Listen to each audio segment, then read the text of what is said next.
안녕하세요. 성경 함께 읽기 창세기 시리즈 함께하고 계십니다. 자, 오늘은 7장부터 들어가 보도록 할게요. 먼저 6장 기억하시죠?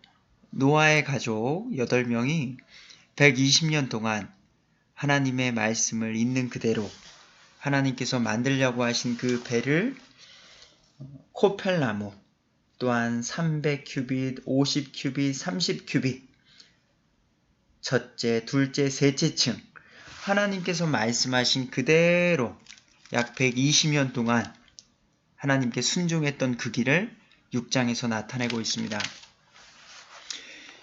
이제는 하나님께서 뜻하신 그때가 됐습니다.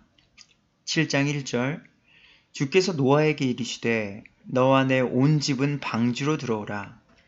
이 세대에서 네가 내 앞에 의로운 것을 내가 보았느니라.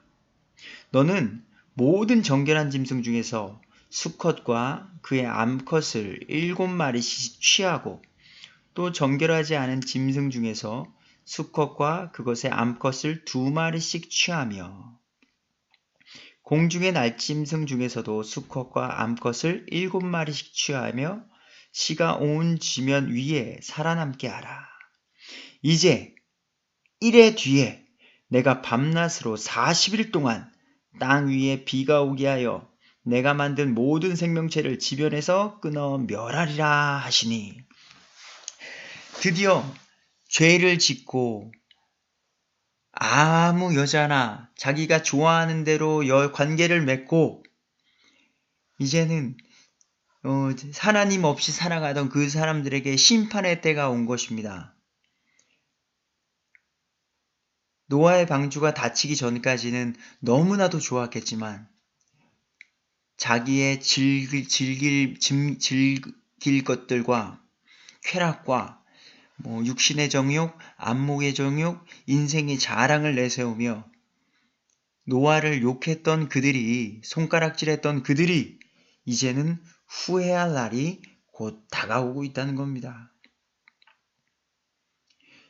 6절 땅 위에 물들의 홍수가 임할 때에 노아가 600세더라. 480대의 하나님의 메시지를 받았고요.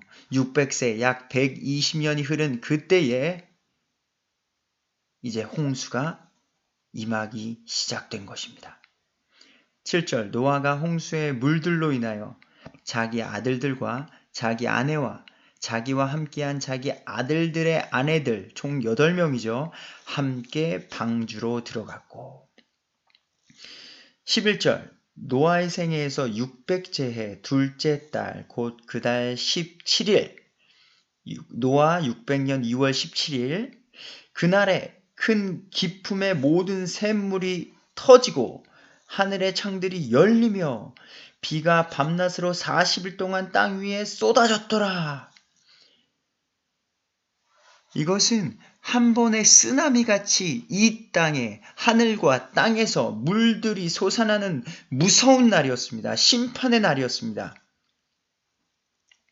그러나 바로 그날에 노아와 노아의 아들들인 셈과 함과 야벳과 노아의 아내와 그의 아들들과 함께한 그들의 세 아내는 방주로 들어가서 안전하게 하나님의 품 안에서 쉴 수 있었다는 것이죠.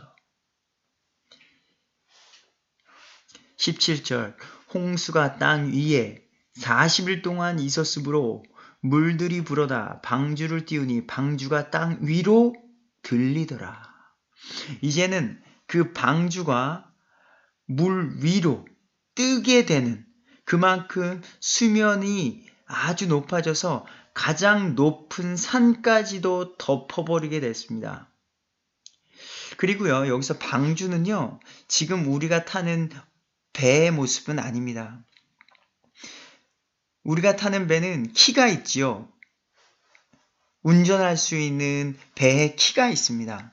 하지만 이 방주는 운전할 수 있는 키가 없습니다. 그냥 아주 큰 상자라고 보시면 돼요. 이제는 그 배가, 그 방주가 어디로 갈지는 오직 하나님만이 아신다는 겁니다. 우리 믿음의 길은 예수 그리스도라는 그 방주, 구원의 방주 안에 들어가고 우리의 인생의 모든 방향성은 하나님께 맡기고 나아가는 것이에요. 운명론으로 가는 것이 아니라 어떻게 살아야 할지는 우리 신약과 구약 곳곳에서 우리에게 자세히 알려주고 있습니다. 19절 물들이 땅 위에 크게 넘침으로 온 하늘 아래에 있던 모든 높은 산이 덮였더라. 그래서 그랜드 캐년이라는 것이 생겼고요. 미국에. 그리고 가장 높은 산에도 물고기 화석이 발견되는 이유가 여기에 있습니다. 성경은 역사적 사실을 증명하고 있기 때문입니다. 땅 위에서 움직이던 모든 육체가 죽으니 곧 날짐승과 가죽과 짐승과 땅에서 기는 모든 기는 것과 모든 사람이라. 정말로 무서운 날이었습니다. 물속에서 모든 생물들이 매장되는 것. 하나님은 이 땅에 죄악이 가득 차는 것을 보고 계실 수 없습니다. 거룩하신 하나님이고 우리가 창조된 목적은 하나님께 영광 돌리는 거예요. 근데 하나님을 잊고 자기 마음대로 창조 질서를 어기고 살아간다면 이러한 심판은 지금도 우리에게 임한다는 것을 기억해야 될 것입니다. 23절 지면 위에 있던 모든 생명체 곧 사람과 가축과 기는 것과 하늘의 날짐승이 멸망하였더라. 그들이 땅에서 멸망하였고 오직 노아와 그와 함께 방주에 있던 자들만 살아남았더라. 아멘. 아멘. 120년 동안 많은 사람들이 손가락 받았지만 진정으로 살아남았던 믿음의 가정 8명. 여러분, 이 시대도 마찬가지지만 많은 사람들이 넓은 길로 가려고 하고 있습니다. 하지만 믿음의 길은 좁은 문입니다. 우리가 지키고 나아가야 될 그 복음의 메시지. 노아와 같이 오늘도 포기하지 말고 믿음 안에서 걸어가는 우리가 되길 소망합니다. 그리고 나서도 24절 물들이 150일 동안 땅 위에 넘쳤더라. 노아의 홍수 이후에도 이들의 삶은 아주 편안하고 즐거움만이 있는 삶이 아닙니다. 그 배 안에서 하나님의 음성, 하나님의 메시지와 때를 기다려야 했습니다. 8장으로 가볼게요. 8장 1절 하나님께서 노아와 그와 함께 방주에 있던 모든 생물과 모든 가축을 기억하시니라. 아멘. 아멘. 하나님께서 바람을 땅 위로 지나가게 하시니 물들이 줄어들었고 기품의 샘들과 하늘의 창들도 닫혔으며 하늘에서 비가 그치매 물들이 계속해서 땅을 떠나 되돌아가고 150일이 지난 뒤에는 물들이 줄어들어 7째 달 곧 그 달 17일에 방주가 아라랏의 산들 위에 안착하니라. 드디어 배가 2월 17일 날 홍수가 나기 시작했고요. 비가 오기 시작했고요. 7월 17일 약 4개월 후에 아라랏산 위에 안착하게 됐습니다. 그리고 또 5절 물들이 10째 달까지 계속해서 줄어들어 10째 달 곧 그 달 첫날 10월 1일에 산들의 봉우리들이 보였더라. 그리고 나서 40일이 지난 뒤에 노아가 자기가 만든 방주의 창을 열었습니다. 그리고 물이 얼마나 빠졌는지 알아보기 위해서 까마귀를 내보냅니다. 근데 까마귀를 내보냈는데 까마귀가 이리저리 오가기만 하지 물이 얼마나 줄어든지 메시지를 갖고 오지 못했어요. 그래서 또가 그한 노아가 비둘기를 내보냅니다. 근데 비둘기가 발바닥 놓을 곳을 찾지 못하고 방주로 다시 돌아와 그에게 오므로 노아가 손을 내밀어 비둘기를 붙들어 다시 방주 안으로 끌어들입니다. 다시 7일을 머문 뒤에 그 비둘기를 방주에서 내보냈습니다. 근데 그 비둘기가 올리브 잎사귀를 입에 잡아가지고 왔습니다. 그만큼 물이 점점 더 줄어들었겠지요. 또다시 7일을 머문 뒤 그 비둘기를 내보내매 그것이 다시는 노아에게로 돌아오지 아니하였습니다. 이제는 물들이 많이 줄어들었다는 것을 알 수 있게 된 거죠. 13절 제 601년 첫째 날 곧 그 달 첫날에 노아력 601년 1월 1일이죠. 물들이 땅에서 마름에 노아가 방주의 덮개를 치우고 보니 지면이 말랐더라. 이제는 물이 다 빠진 거예요. 얼마나 반가웠겠습니까? 14절 둘째 달 곧 그 달 27일에 땅이 말랐더라. 그때에 이제 하나님께서 노아에게 말씀하십니다. 하나님께서 노아에게 말씀하여 이르시되 너는 네 아내와 네 아들들과 너와 함께한 내 아들들의 아내들과 함께 방주에서 나아가고. 자, 노아는요 마지막까지도 하나님의 메시지에 귀 기울입니다. 하나님이 주관자시기 때문에요 이 배를 만들라고 하신 분 그리고 우리를 여기에서 구출해 주신 분이 누구신지를 분명히 알고 있었습니다. 그리고 하나님의 음성을 분명히 듣고 방주에서 나오게 됩니다.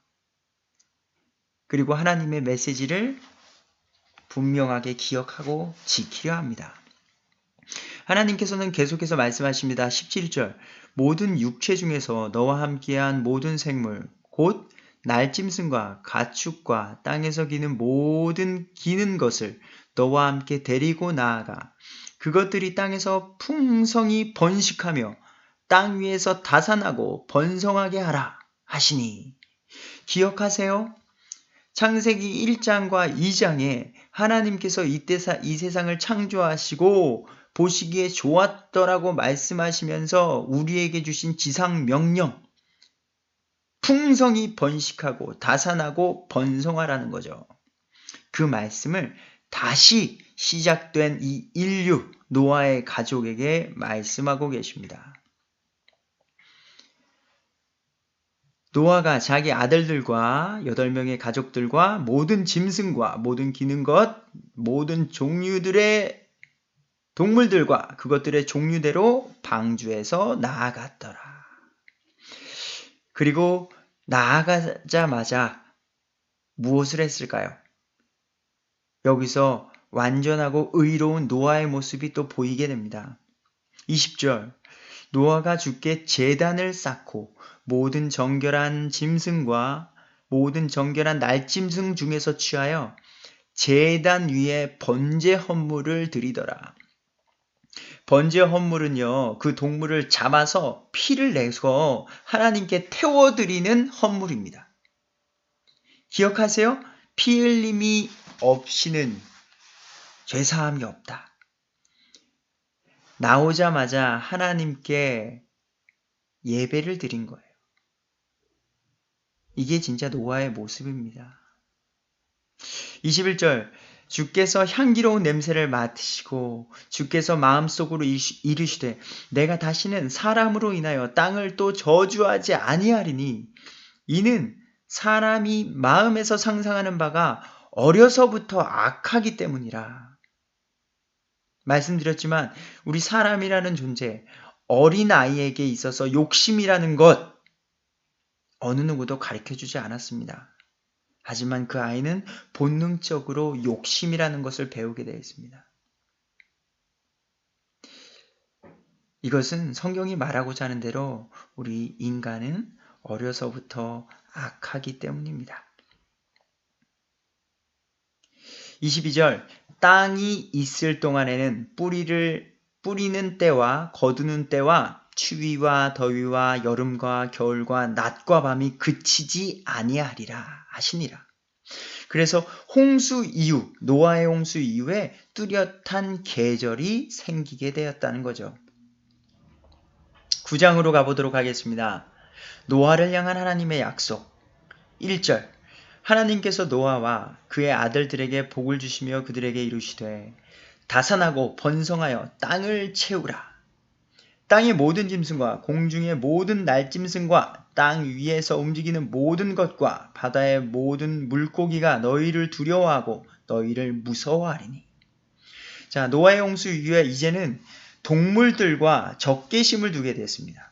그래서 이제는 사람을 무서워하게 되는 관계가 됐어요. 그 말인즉슨 에덴 동산에서는 안 그랬다는 거죠. 친구처럼 지냈죠. 채식을 했었고 순한 성격을 가지고 있었습니다. 죄가 들어오기 전까지는. 하지만 이제는 동물들과 두려워하는 관계, 사람을 두려워하는 관계가 됐다는 거죠. 3절. 살아서 움직이는 모든 것은 너희에게 먹을 것이 될 것이요 푸른 채소와 같이 내가 모든 것을 너희에게 주었노라. 노아의 홍수 이전에 푸른 채소가 동물들과 사람에게 음식이 되었습니다. 하지만 이제는 살아 움직이는 모든 것, 육식까지도 우리가 먹을 수 있게 허용됐다는 겁니다. 그런데 조건이 있습니다. 4절. 그러나 너희는 고기를 그것의 생명과 함께 그것의 피와 함께 먹지 말라. 그래서 구약시대에는 피와 함께 먹으면 안 되는 하나님의 법이 있었습니다. 내가 반드시 너희 생명에 너희 피를 요구하리니. 6절. 누구든지 사람의 피를 흘리는 자는 사람에 의해 자기 피를 흘리리니 이는 하나님이 자신의 형상으로 사람을 만들었기 때문이라. 곧 사람이 사람을 죽이지 말라는 겁니다. 어떤 일이든 사람이 사람을 죽인다면 그 대가는 자신도 죽어야 한다. 왜? 생명의 주관자, 하나님의 형상으로 만든 사람, 그 생명의 주관자는 하나님이시다라는 것을 알려주고 계십니다.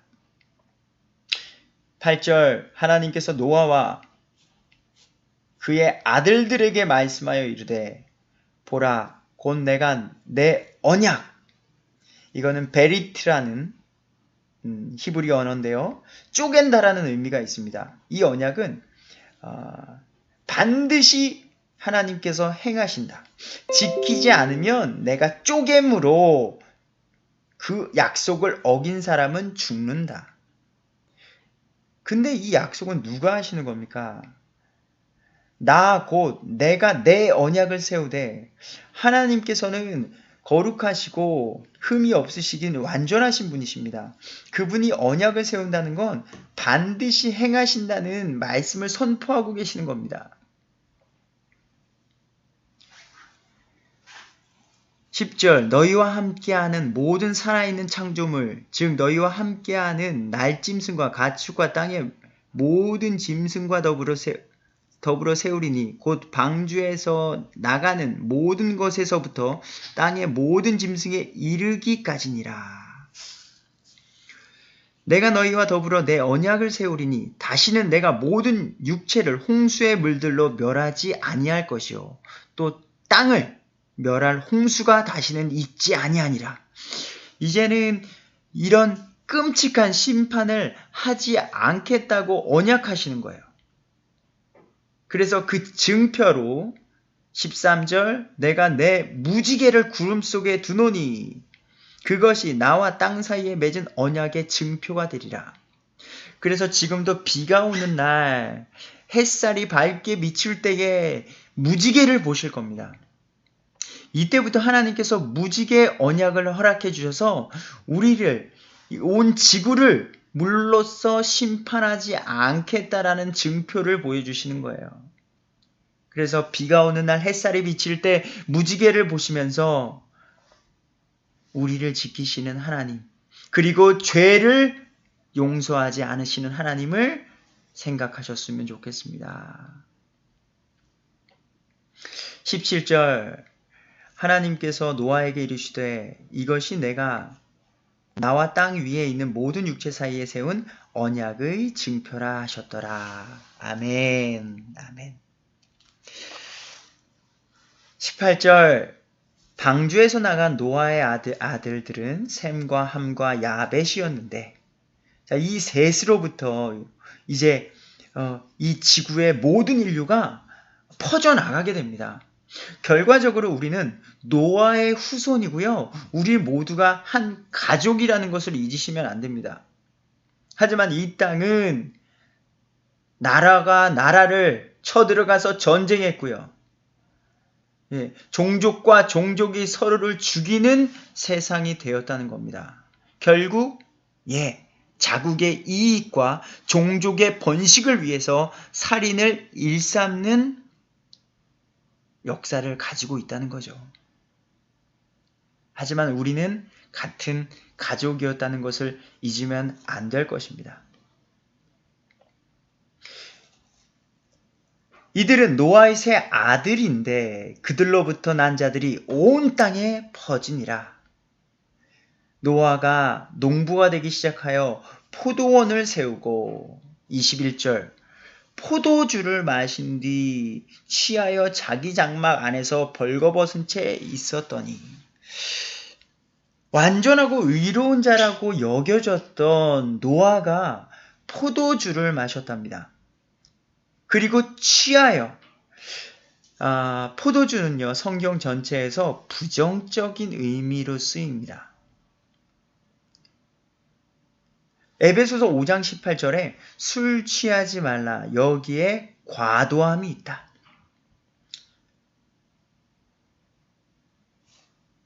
노아가 그 과도함의 선을 넘어갔습니다.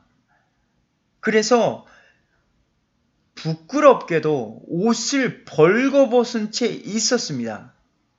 그리고 이 일을 가나안의 아버지 함이 자기 아버지의 벌거벗은 것을 보고 밖에 있던 자기 두 형제에게 고하매, 여기서 고하매, 이 말은요 기뻐하며 말했다는 뜻의 의미입니다. 아버지가 벌거벗은 것을 보고서 그 부끄러운 것을 기뻐하며 말한 가나안의 아버지 함.